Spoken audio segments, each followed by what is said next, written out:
हमारी संस्कृति, हमारी पहचान। यज्ञ, योग, आयुर्वेद सदा रहे हमारे साथ। भारत के प्राचीन ग्रंथों एवं आधुनिक विज्ञान का दिव्य संगम, यज्ञ महिमा।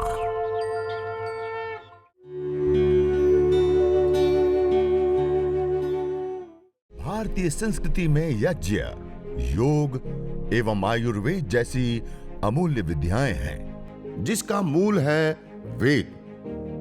इतिहास की ओर दृष्टि डालें तो भगवान राम, भगवान कृष्ण से लेकर राजा महाराजाओं, ग्रामवासियों व अरण्यवासी ऋषियों की कुटियों तक नित्य व नैमित्तिक यज्ञों का प्रचलन देखने को मिलता है। इस यज्ञ को जब हम करते हैं तो इसके जो विभिन्न लाभ हमें प्राप्त होते हैं उसमें कई सारे लाभ होते हैं। इसलिए हमारे शास्त्रकारों ने विशेष रूप से कहा, जरामर्य सत्र यज्ञ अग्निहोत्रम जरयाहवा मुच्यते मृत्यु नावा। ये जो अग्निहोत्र होता है वो जरामर्य सत्र है। या तो बिल्कुल जर्जरा अवस्था आ जाए, हम अपना खुद का पानी भी ना पी पाए, ऐसी अवस्था हो जाए तब छोड़ने योग्य है, या जब मृत्यु हो जाए उसके बिना छोड़ना नहीं होता है। और इस नियम पूर्वक जो व्यक्ति यज्ञ करता है तो उसके विषय में बताया विशेष रूप से अग्निहोत्रे अश्वमेघस्य आपते। आपने अश्वमेघ यज्ञ का नाम सुना है? अश्वमेघ यज्ञ कौन कर सकता है? जो बड़े राजा होते हैं ना वो भी नहीं कर सकते। जो चक्रवर्ती सम्राट, राजाओं के भी राजा जो होते हैं वो इस यज्ञ को करने का अधिकारी होते हैं। और उस यज्ञ को करके जो फल प्राप्त होता है, नियम पूर्वक इस देव यज्ञ को जो व्यक्ति जीवन भर करता है, अग्निहोत्र अश्वमेघस्य आपति, उस यज्ञ का फल प्राप्त कर लेता है। इतनी बड़ी इसमें विशेषता होती है। और हम अपने सामान्य जीवन शैली के अंदर हम देखें तो एक महत्वपूर्ण और विशेष लाभ हमें प्राप्त होता है। देखिए, हम जिस जीवन को जीते हैं उसके लिए हमें क्या चाहिए? ताकत चाहिए ना, शक्ति से हम चलते हैं ना। उस शक्ति को प्राप्त करने के लिए हम क्या करते हैं? क्या करते हैं? आहार लेते हैं ना। हम भोजन करते हैं, आहार लेते हैं। वो आहार हम कितने रूपों में लेते हैं? 3 रूपों में। कितने रूपों में? ठोस, द्रव और गैस। ठोस रूप में रोटी, दाल, चावल आदि, द्रव रूप में पानी, दूध, जूस आदि, और गैस रूप में वायु। ये 3 रूपों में हम निरंतर आहार ले रहे हैं। अब 24 घंटे में सबसे ज्यादा आहार हम कौन सा वाला लेते हैं? प्राणवायु। हम भोजन कितनी बार करते हैं? 2 बार, 3 बार दिन भर में 24 घंटे में। पानी, दूध, जूस, द्रव रूप आहार कितनी बार लेते हैं? 5 बार, 10 बार। ठंडी है तो थोड़ा कम, गर्मी है तो थोड़ा ज्यादा। और गैस रूप आहार वायु एनी टाइम 24 घंटा खाते, पीते, उठते, बैठते, चलते, यहां तक कि रात को हम सो जाए तब भी हर 1 सेकेंड। वानी 24 घंटे में सबसे ज्यादा हमारे द्वारा लिए जाने वाला कोई आहार है तो क्या है? वायु। और ज्यादा के साथ साथ सबसे इंपॉर्टेंट, देखिए, हम ठोस रूप आहार रोटी, दाल, चावल आदि लेना छोड़ दे तब भी हम 2 से 3 महीना जीवित रह सकते। हम पानी, दूध, जूस आदि द्रव रूप आहार लेना छोड़ दे तब भी हम 2 से 3 सप्ताह जीवित रह सकते। लेकिन गैस रूप आहार वायु को छोड़ दे तो 2 से 3 मिनट भी जिंदा। मानी सबसे ज्यादा होने के साथ साथ सबसे इंपॉर्टेंट, जिसके बिना 2 मिनट भी हमारा जीवन नहीं चल सकता है, वो आहार हमारा कोई है तो क्या है? वायु रूप आहार। और इस वायु का शोधन करना, पोषण करना, संवर्धन करना, इसको मेडिकेटेड बनाना, इसको सुगंधित करना, इसके अंदर जीवनीय शक्ति का संचार करने का कार्य किसी माध्यम से संपन्न होता है तो वो यज्ञ, हवन, अग्निहोत्र है। इसलिए हमें प्रतिदिन छोटा सा 5-10 मिनट यज्ञ करके हमारा सबसे ज्यादा और इंपॉर्टेंट आहार होता है उसका शोधन, पोषण और संवर्धन हम करते हैं। इसी प्रकार से इस छोटे से हवन को करने पर और भी इसके अलग अलग लाभ होते हैं। उसमें सबसे बड़ा लाभ होता है, हम जिस वायु के अंदर श्वास लेते हैं उसके अंदर 2 प्रकार के पार्टिकल पाए जाते हैं, धन आवेशित और ऋण आवेशित। धन आवेशित कण में रहने से हमारी बॉडी एसिडिक बनती है और उसके कारण से अनेक प्रकार के रोग होते हैं। और ऋण आवेशित कण प्राधान्य वायुमंडल में रहने पर हमारी बॉडी अल्कलाइन बनती है, उसके कारण रोग होते नहीं हैं या हो भी गया है तो जल्दी से ठीक हो जाता है। इसको कहते हैं आयन चिकित्सा। एनायन और कैटायन दो प्रकार के कण, जहां पर प्रतिदिन यज्ञ होता है, हवन होता है, वहां के वायुमंडल के अंदर ऋण आवेशित कणों की बाहुल्यता हो जाती है। जैसे घना जंगल हो और वहां के वायुमंडल में जितने पाए जाते हैं, जैसे सामान्य रूप से हम जहां पर प्रतिदिन ये छोटा सा हवन 5 मिनट करते हैं, वहां के वायुमंडल के अंदर प्रति सेंटीमीटर एयर के अंदर 200 से 400 ऋण आवेशित कण पाए जाते हैं। ये इतनी बड़ी संख्या होती है जो घना जंगल होता है वहां पर होती है। इतना छोटा सा हवन कर ले तो हम पूरे परिवार को जंगल जैसा शुद्ध ऋण आवेशित वायुमंडल देकर के आरोग्य दे सकते हैं। तो वायुमंडल के अंदर व्याप्त एटॉमिक रेडिएशन, बीटा रेडिएशन और इलेक्ट्रोमैग्नेटिक रेडिएशन, आज इन दोनों रेडिएशन से हम सब प्रभावित हैं। इस रेडिएशन के कारण अलग अलग प्रकार की कई सारी बीमारियां होती है हमारे न्यूरॉन्स और सेल्स डैमेज होने के कारण। और हवन करने पर दोनों ही प्रकार के रेडिएशन हवन करने पर दूर होते हैं। हवन को करने पर जो गैसें बनती हैं अलग अलग, उसको जब एनालाइज किया गया तो उसके अंदर माइक्रोबायल एक्टिविटी देने वाले कंपोनेंट्स भारी मात्रा में होते हैं। उसके बाद कुछ परीक्षण किए गए और इस परीक्षण के माध्यम से ये सामने आया कि ये छोटा सा हवन यदि अपने घर के अंदर करते हैं तो बैक्टीरिया, वायरस, फंगस आदि जो हानिकारक जीव होते हैं वो सारे हानिकारक जीव भी दूर हो जाते हैं और हमारे पूरे परिवार को हम माइक्रोबायोलॉजिकल प्रदूषण, बैक्टीरिया, वायरस, फंगस से बचा सकते हैं। एथिलीन ऑक्साइड, प्रोपिलीन ऑक्साइड से लेकर के कुछ महत्वपूर्ण गैसें बनती है। वो जब वायु के अंदर आती हैं और वायु के अंदर बहुत सारी गैसें होती है, दोनों गैसें जब आपस में मिलती हैं तो एक फोटोकेमिकल प्रोसेस चलता है, जिसके परिणाम स्वरूप आज जिसको हम हानिकारक गैसें कहते हैं, पोल्यूटेंट गैसें कहते हैं, जहरीली गैसें कहते हैं, जिसके कारण से 70 लाख से अधिक लोगों की मौत हो जाती है। और हवन करने पर वो गैसें भी न्यूट्रलाइज हो जाती है, खत्म हो जाती है, दूर हो जाती हैं। इतना 5-7 मिनट यज्ञ कर ले तो हम पूरे परिवार को वायु प्रदूषण से भी बचा सकते हैं। लेकिन हम अपने प्राचीन ग्रंथों को देखें, आयुर्वेद को देखें, वेद को देखें, तो वहां सब जगह पर इस यज्ञ चिकित्सा का वर्णन बड़े रूप में आता है। आयुर्वेद के अंदर 3 प्रकार की चिकित्सा, देव व्यपाशय, युक्ति व्यपाशय और सत्वावजय अलग अलग प्रकार की चिकित्साएं बताई। उसमें यज्ञ, हवन, अग्निहोत्र को देव चिकित्सा कहते हैं। और वहां बताया यया प्रयुक्त्या चेष्ट्या राजयक्ष्मा पुराजित ताम वेद विहिताम आरोग्यार्थी प्रयोजयेत। जब रोग की अवस्था बिगड़ चुकी है, बढ़ चुकी है, अन्य अलग अलग चिकित्साओं से अब कंट्रोल में नहीं आ रही हैं, अब उसको ठीक करना दुसाध्य असाध्य कोटि में जा चुका है, तब वेद विहित यज्ञों का अनुष्ठान करके उस रोग को जीते। ये आयुर्वेद में विशेष रूप से बताया। इसी प्रकार हम अथर्ववेद के अंदर देखें तो वहां पर बताया यदि क्षितायुर यदि वा परितो यदिर मृत्योरंतिकम नितेव तमाहरामि अस्पार्शमेनम सतसारदाय। यदि क्षितायु यदि वा परितो, यदि व्यक्ति की आयु क्षीण हो गई, उनके प्राण क्षीण हो चुके हैं, उनकी धातु क्षीण हो चुकी है, यदि मृत्योरंतिकम, वो मृत्यु के अंतिम क्षणों को देख रहा है, अब उनका जीवन आगे दिख नहीं पा रहा है, तमाहरामि, उसको भी मैं यज्ञ बाहर लाता हूं, सतसारदाय, 100 साल की निरोग आयु प्रदान करता हूं। हमारे प्राचीन ग्रंथों में, शास्त्रों में यज्ञ चिकित्सा के विषय में विशेष रूप से ऐसी बड़ी बीमारियों को भी ठीक करने के विषय में बताया।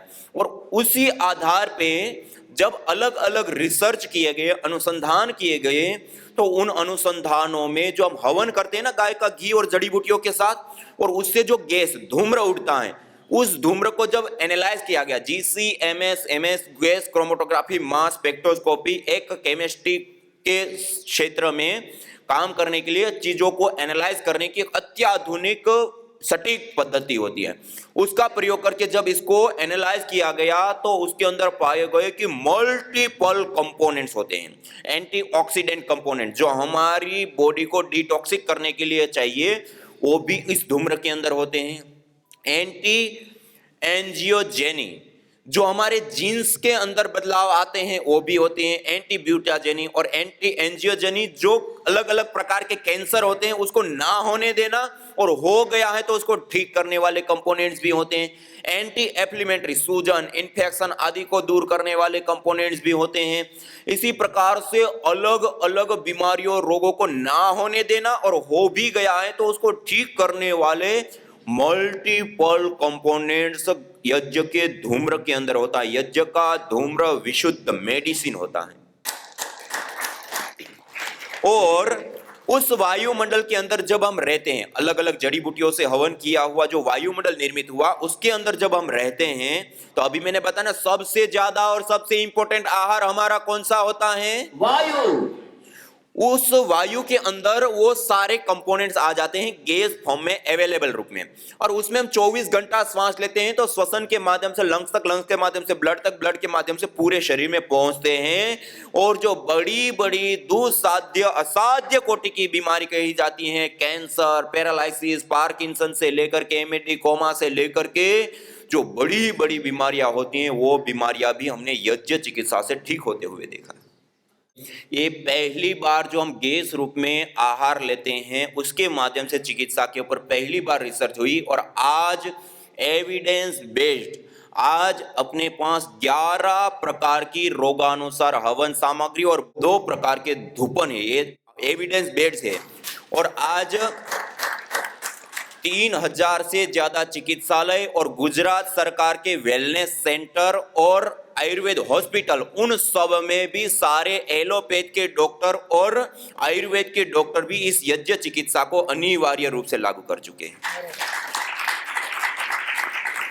विशेष पहलू है जिससे हम अपना ट्रीटमेंट, अपने चिकित्सा, पहले तो कोई रोग हो ना, और हो भी गया है तो रोग विशेष की जड़ी बूटियों से हवन करके अपनी चिकित्सा भी कर सकते हैं।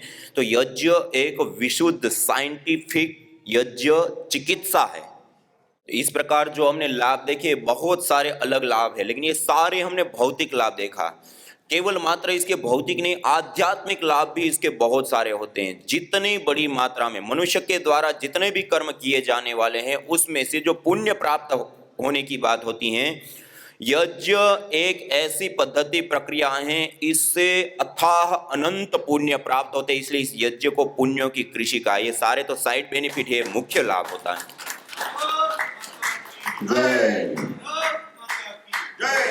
इसी प्रकार पुण्य प्राप्त होने के साथ साथ इस यज्ञ को करने पर हम देव ऋण से ऋणी होती है। सूर्य, चंद्र, तारे, अग्नि, वायु, जल, पृथ्वी, इन सारी देवी शक्तियों से हम ले रहे हैं, लेकिन हम वापस कुछ नहीं लौटाते। ये हो जाता है देव ऋण से उऋण होना।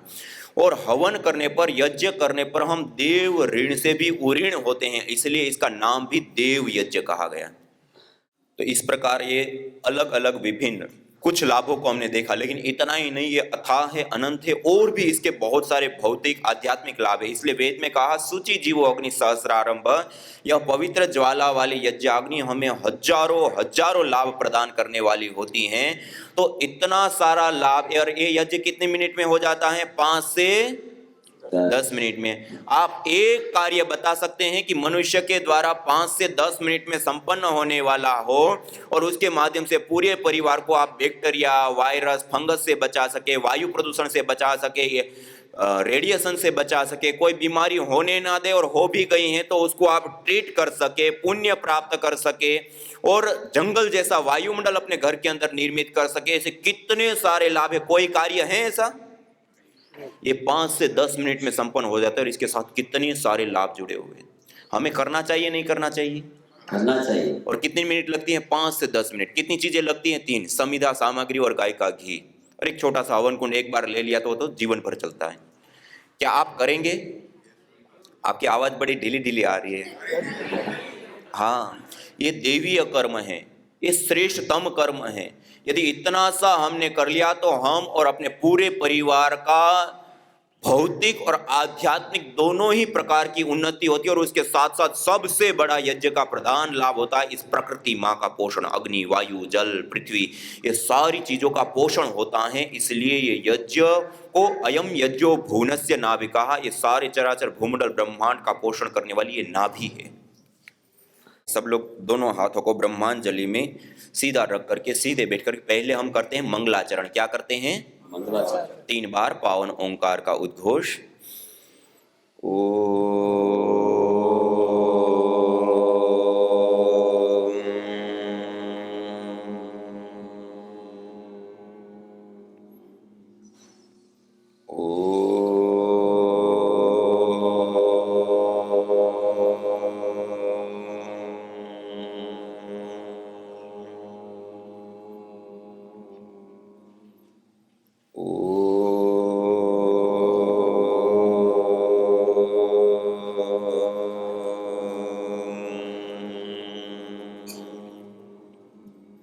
तीन बार ओंकार का उद्घोष करने के बाद मंगलाचरण। अब हम पवित्रीकरण और शुद्धिकरण की प्रक्रिया आचमन अंग स्पर्श को करेंगे। आपके पास छोटी कटोरी के अंदर जल रखा है, एक छोटी कटोरी है, उसके अंदर जल रखा है। उसमें से 1 चम्मच जल अपने राइट हैंड दाएं हाथ की अंजलि में जल लेंगे। ओम अमृतोपस्तरणमसि स्वाहा। दूसरी बार जल लेंगे। ओम अमृतापिधानमसि स्वाहा। तीसरी बार जल लेंगे। ओम सत्यम यशः श्रीर्मयि श्रीः श्रयतां स्वाहा। अब एक आपके पास छोटी सी प्लेट रखी है, थोड़ा सा जल लेकर के हाथ को धो लीजिए। उस छोटी सी प्लेट के अंदर अवशिष्ट जल को डाल दीजिए। अब लेफ्ट हैंड में जल लेंगे, बाएं हाथ में, और राइट हैंड की मध्यमा और अनामिका 2 उंगलियों को उस जल में स्पर्श करते हुए एक एक इंद्रिय का स्पर्श मंत्रोच्चारण पूर्वक स्पर्श करते हुए उसकी पवित्रीकरण, शुद्धिकरण और शक्ति की प्रभु से प्रार्थना करते हुए अंग स्पर्श करेंगे। ओम नसोर्मे प्राणवस्तु శ్వాసలో ప్రాణశక్తి కావాలి। ओम अक्ष्णोर्मे चक्षुरस्तु కళ్ళల్లో దృష్టి కావాలి। ओम कर्णयोर्मे श्रोत्रमस्तु చెవి వినికిడి పెరగాలి। ओम बाह्वोर्मे बलमस्तु భుజాలలో బలం కావాలి।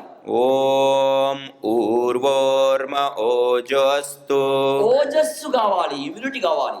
ओम अरिष्टानि मिंगानि तनुस्तन्वा मे सह सन्तु।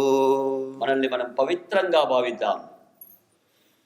इस प्रकार आचमन, अंग स्पर्श, पवित्रीकरण, शुद्धिकरण की महत्वपूर्ण प्रक्रिया के बाद यदि हमें आता है प्रतिदिन हम अपने घर के अंदर यज्ञ करें तो इतनी पद्धति के बाद हम सीधा भी हवन कर सके, और हो सके तो वेद के 8 विशेष मंत्र हैं जिसके माध्यम से हम ईश्वर की स्तुति, प्रार्थना और उपासना करते हैं और उसके बाद हवन प्रारंभ करते हैं। वैसे पहले भी बिना उसका भी कर सकते हैं, लेकिन यदि वो करते हैं तो और अच्छी बात है। तो आइए आज हम सब लोग मिलकर के ईश्वर स्तुति प्रार्थना पूर्वक हम वेद मंत्रों का पाठ करते हुए यज्ञ प्रारंभ करेंगे। अथ ईश्वरस्तुति प्रार्थनोपासना। ओम विश्वानि देव सवितर्दुरितानि परासुवा यद्भद्रं तन्न आसुवा।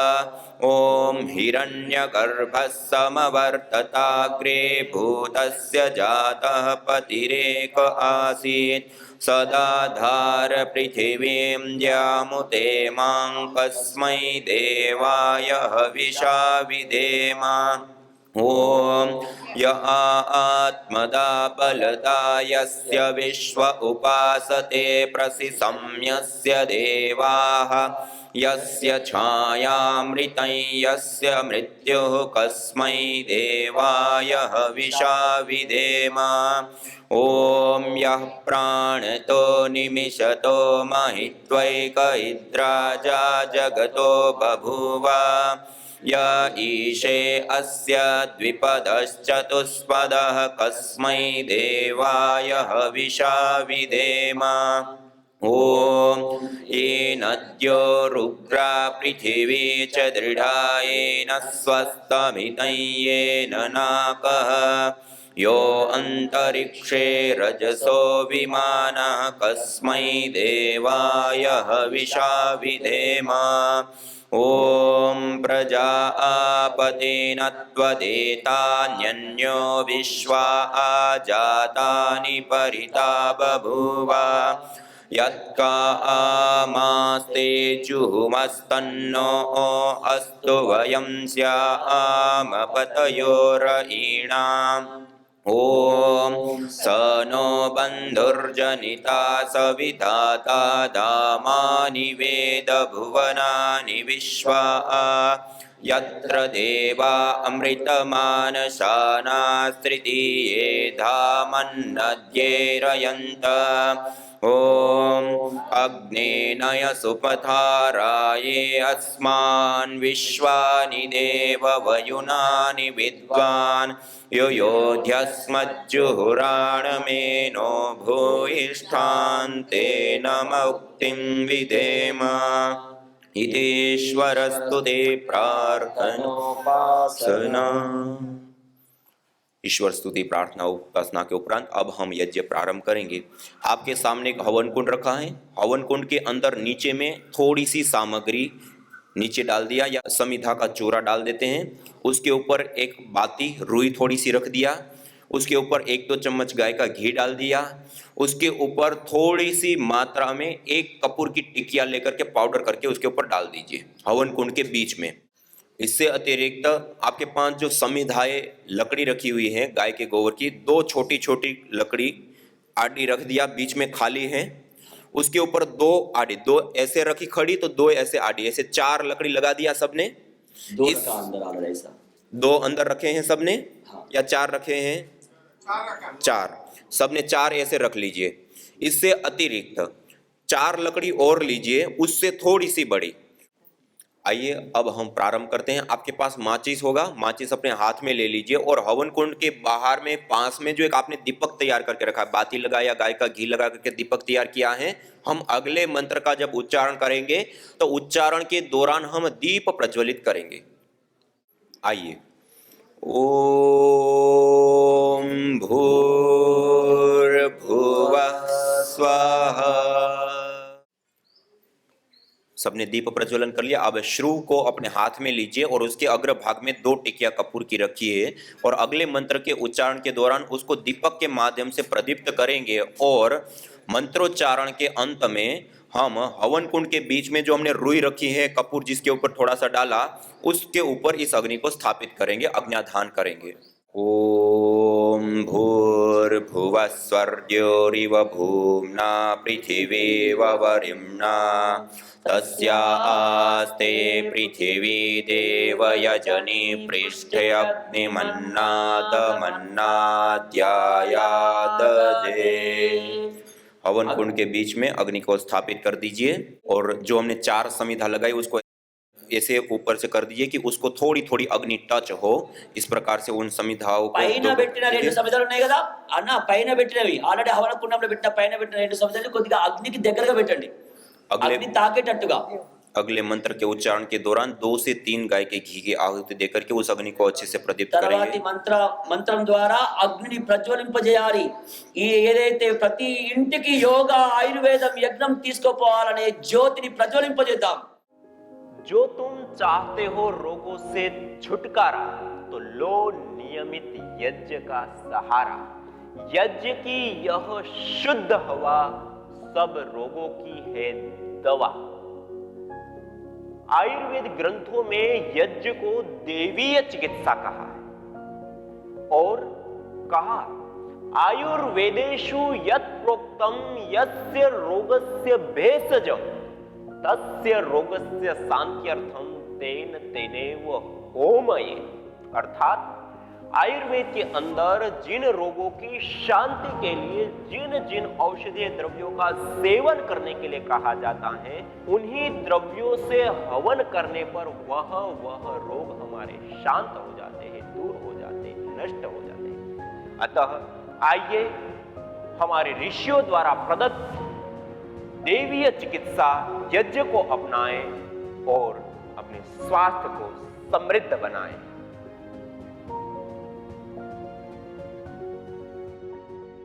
मॉर्निंग वॉक में जब जाने के टाइम में मेरा हाथ पास सब पैरालाइज हो गया था। मेरा लड़का यहाँ पे ले आया तो तो हम एट दैट टाइम, उस टाइम समय में हम इतना वीक हुआ था, दुबला हो गया था, जहाँ हम कुछ नहीं कर सकता, बात नहीं बोला, नींद नहीं आता था। तो हम इधर उधर घूमता था, गुरुजी हमको ऐसा होता है। तो दो डॉक्टर ने बोला वो ऑपरेशन हुआ, पार्किंसन नहीं, वो हेमोटोमा था, लीकेज, थोड़ा लीकेज हुआ था। तो हम यहाँ पे लड़का लेके आए तो गुरुजी हमको, हम गुरुजी का सब कुछ बताया, जो मेरा नींद नहीं आता है, मैं चलना फिरना नहीं सकता है, मेरे वेरी वीक लगता है। गुरुजी क्या करेगा, आपके है इसमें होगा? गुरुजी बोले जरूर होगा। हाथ पकड़ के ले गया था, वो बैठो हवन में। तो हम 7 दिन बैठा, उस टाइम में हम 7 दिन में हम बहुत वक़्त मिला, हम नींद हो न सकता, नींद हो गया। मेरी बहन भावना, उनको एक्चुअली तो बचपन से ही थोड़ा बहुत नाक का प्रॉब्लम रहता था। कभी कभी गर्मियों की सीज़न में उसको, कभी छोटी थी तभी खून कभी कभी आता था, तो कभी इतना तभी सीरियसली कभी लिया नहीं हम लोगों ने यार। लेकिन जब भी 2012 में मेरे सामने, जब भी मेरे साथ बैठी थी घर पे, तभी बहुत ज़ोरों से उसको नाक में से खून आ रहा था। तभी हम लोगों को पता चला कि उसको कार्सिनोमा नामक कैंसर का ट्यूमर है, जो कि बहुत अंदर तक फैला हुआ है, और हम लोग को बहुत लेट पता चला उसके बारे में। और उस समय डॉक्टर ने तो वैसे उनकी साइड से तो उन्होंने हाथ ऊपर कर दिए थे कि इसका तो ज़्यादा कुछ हो नहीं सकता है इसमें। मेडिसिन, ये मेडिसिन से वो मेडिसिन, अलग अलग मेडिसिन बहुत सारी उसने चेंज की, बीच में एलोपैथी भी ट्राई किया, लेकिन कुछ ज़्यादा इफेक्टिव हुआ नहीं। और कुछ करीबन 6 महीने पहले उसको जून महीने में एक बार मिर्गी का दौरा पड़ा उसको जोरदार, तभी हमको उसको हॉस्पिटलाइज करना पड़ा। उसके बाद से उसकी जो कंडीशन थी और भी गिरती गई। कंडीशन उस समय ऐसी थी कि 2 मिनट भी शांति से बेड पे भी नहीं लेट सकती थी। उसको पूरे बॉडी में इतना पेन होता था। यज्ञ दरवा जो उसको सांस लेती थी उसमें, उसको जो उसकी जो इफेक्ट हुई अभी बहुत पॉजिटिव है मेरी सिस्टर पहले से ज़्यादा। और उसको जो पेन होता था, बॉडी पेन होता था, वो सब कंप्लीट बंद हो गया है। नाक से पहले सांस नहीं ले पाती थी, अभी वो आपके सामने बैठी है, वो नाक से सांस भी ले रही है। अभी खुशबू वगैरह नहीं आती थी उसको। चलने का तो नाम भी छोड़ दो, मुझको उठा के लेके आना पड़ता था, रिक्शा में लेके आना पड़ता था। खुशबू नहीं आती थी, फिर आने लग गई। अभी नाक भी खुल गई है उसकी, पहले से बहुत अच्छी नाक, खुशबू भी आती है अभी उसको। यज्ञ भारतीय संस्कृति का मूल है। तो आइए हम संकल्प लें, संसार के श्रेष्ठतम कर्म यज्ञ को अपनाएं। पिंड और ब्रह्मांड में संतुलन कायम करने वाले यज्ञ को अपने जीवन का अभिन्न अंग बनाएं एवं प्रकृति मां के प्रति अपने ऋणों को अदा करें। विश्व स्वास्थ्य का एक नारा, यज्ञ से होगा जग उजियारा। भारतीय संस्कृति की अमूल्य विरासत यज्ञ की महिमा को जानने हेतु वैदिक चैनल पर प्रतिदिन प्रातः एवं सायं 11:30 बजे यज्ञ महिमा कार्यक्रम से जुड़े। विशेष जानकारी हेतु संपर्क करें। मोबाइल 9068565306।